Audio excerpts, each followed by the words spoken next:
So this is a 5-minute pitch, which you can definitely adapt to the pitch that that you're going to be doing. And I'm not going to go through this because we just went through this.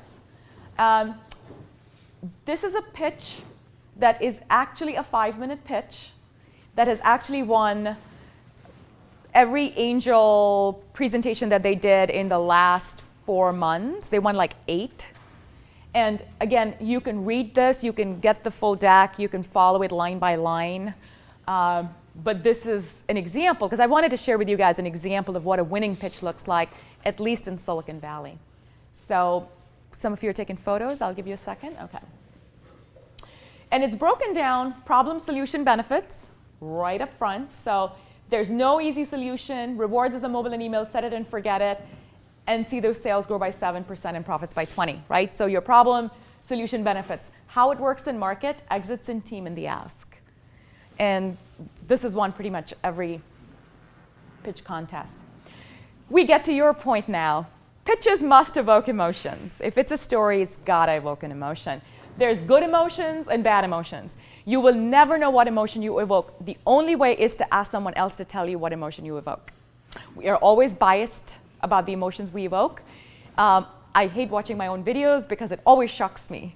So what I highly recommend is that you do your pitch on a video, maybe Google Hangout, maybe Skype, whatever it is, and please email 3 people that don't like you. No, I'm kidding.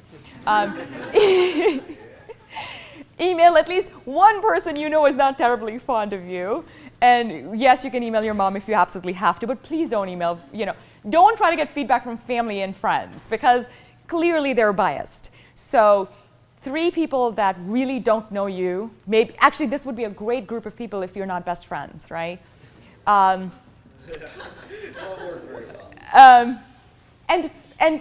don't ask for feedback. Ask for, what did you walk away feeling? Did I come across as a jerk? I know everything. Did I come across as incredibly long and boring? This Mac can't connect to iCloud. Is there a way to exit out of it? OK. Or did I come across as engaging? Did I come across as talking too fast? Correct? So you want to get those points of reference now before you go and get that feedback from an investor that has a checkbook. So if there's anything you walk us back to, what do I want you to remember today?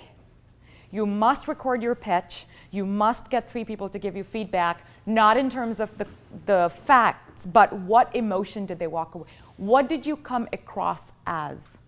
And here's what you want to, I'm going to give you the answer to this. Here's what you want to come across as. You want to come across as a genuinely authentic founder who is so passionate and committed about their idea that they're going to give it their all and more, that they are nice, that they listen. It's horrible to argue with investors. Never argue. You can respond if you don't agree with something, but there's a difference between disagreeing authentically and arguing for the sake of arguing. And there's a fine line, and you want to be very careful about and mindful about that. So be very careful how you come across, because here's a secret. 50% of people who get funded don't necessarily get funded because they said all the right words. It's because the investor walked away with the right feeling. I'm going to say that again. Most founders that actually get funded don't get funded because they said all the right words. They get funded because the investor walked away with the right feeling. Like, I think this guy's got it. I think this girl's got it. I want to put money in this person. Why? Because a lot of startups pivot. A lot of startups go through a lot of ups and downs. So you're not necessarily funding the words, although the words are critical. The words is how I test how smart you are. That's my gauge in terms of, can they put a pitch together that makes sense, that's intriguing, that's captivating? But really what I'm looking for is that, is this a founder I want to put money into? That's important. How do you get there? Amy Cuddy. Who's watched Amy Cuddy's power poses? I hope all the women. OK. All the women must go and watch Amy Cuddy's. So the men, please watch. But apparently men already have power poses and women don't, which I agree with. At the end of the day, Amy Cuddy is a Harvard MBA professor that I had the amazing fortune of actually listening live at my last reunion. And she talks about all the studies she did where they found that just throwing up your hands, oh, there's no hand, oh, that's not there. There's another pose she calls a superwoman pose. Yeah. Doing this and then going into an interview gave you a higher probability of getting that job because it's all about the confidence.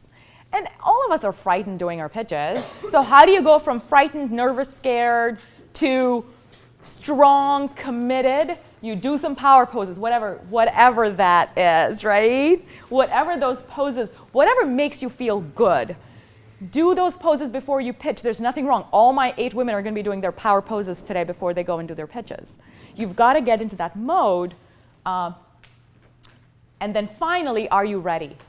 Is it written down? Another really important, so one is the recording, the other is writing it down. When you write it down, it engages a different part of your brain. And it's important to write down your pitch. I swear to you, it's very important to write down your pitch. You must do it. Does it evoke the right emotion? You're going to do the video and get that tested. You're going to practice till perfect. You're going to brush your teeth and pitch. What do you do? Right? Practice. Practice, practice, practice. Did you double check your facts? A lot of students make that one. So they'll Google kind of cursedly and they'll find some facts which are maybe true, maybe not, and they'll come and pitch it. Problem is these investors know everything because they see so many pitches and the investors are like, that's not true. Let me give you another research which says this. Now you look like a total fool. So when you do your research on facts, do a thorough, detailed research of facts. Make sure that nobody can come back and say, that's not true, let me show you a different study. You got to own your facts.